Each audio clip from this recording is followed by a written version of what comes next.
राम भजन ही सुनना है, पूरी तरह से आज समर्पित है हम सभी भक्त राम जी के चरणों में। ये बड़ी अच्छी बात है। एक बड़ा ही प्यारा भोजपुरी भजन है और जगत गुरु कहे जाने वाले स्वामी राम भद्राचार्य जी का बड़ा पसंदीदा भजन। मेरा सौभाग्य है कि मैं उनके कथा में मुझे कार्यक्रम करने का अवसर मिला था और लगातार उनकी इच्छा के बाद एक बार मैं कार्यक्रम करने गई थी और उनकी इच्छा के बाद दोबारा मुझे उनके कथा में अपने भजनों को प्रस्तुत करने का मौका मिला था और उनसे आशीर्वाद प्राप्त करने का मौका मिला था। तो उन्होंने मुझसे ये भजन स्पेशली सुना था। आइए मैं आपको सुना रही हूँ, आशा करती हूँ आप सभी को बहुत अच्छा लगेगा। राम नाम की लूट है, अरे लूट सके तो लूट, और अंत काल पछताएगा जब प्राण जाएगा छूट। पीले पीले ये रस मीठा है राम का, पीले पीले पीले पीले पीले ये रस मीठा है राम का, जो रस पीने से जुबां पे नाम हो घनश्याम का। कि तू पी तेरी दुनिया लुटा के पी, मस्ती में आके पी, तू पी तेरी दुनिया लुटा के पी, मस्ती में आके पी, और इससे ज्यादा शौक है तो श्री राम के चरण में आके पी।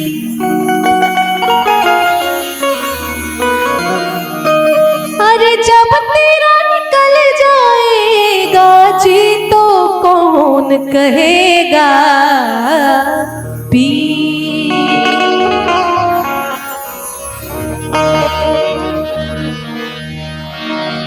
राम नाम हवे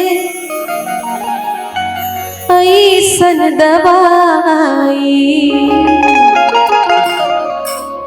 राम नाम हवे अरे ऐसन दवाई, पियब त दर्द ना बुझाई हो। राम नाम हवे ऐसन दवाई, राम नाम हवे ऐसन दवाई, पियब त दर्द ना बुझाई। सारा जिंदगी के पाप कट जाई, सारा जिंदगी के पाप कट जाई, पियब त दर्द ना बुझाई हो।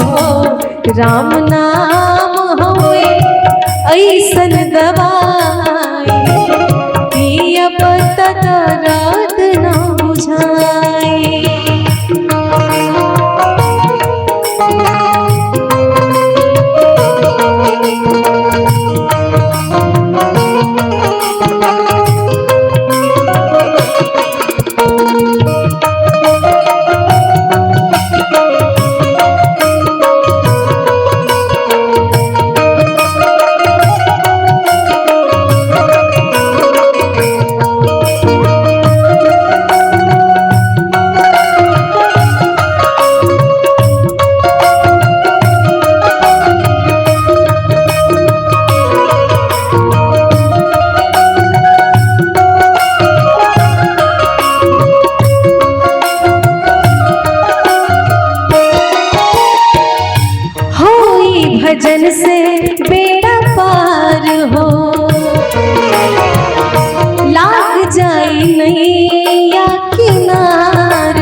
जाई नैया किनार हो। कैसे? मन राम जी के भजन में लगाई, मन राम जी के भजन में लगाई, पिया बत दर्द ना बुझाई हो। राम नाम हवे ऐसन दवाई, पिया बत दर्द ना बुझाई।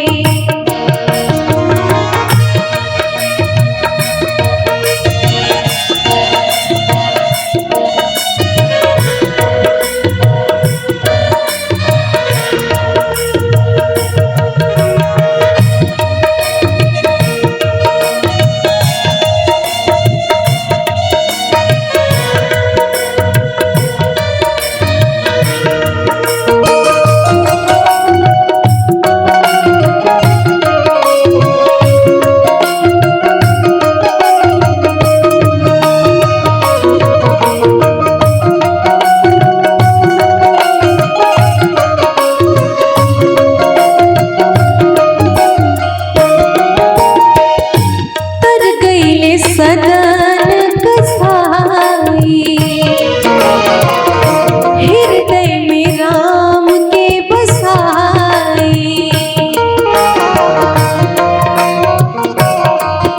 हो तर गईले सदन कसाई, हृदय में राम के बसाई, दिल शबरी के रस्ता दिखाई, दिहले शबरी के रस्ता दिखाई, पिया बत दर्द ना बुझाई हो। राम नाम होए ऐसन दवाई, पिया बत दर्द ना बुझाई।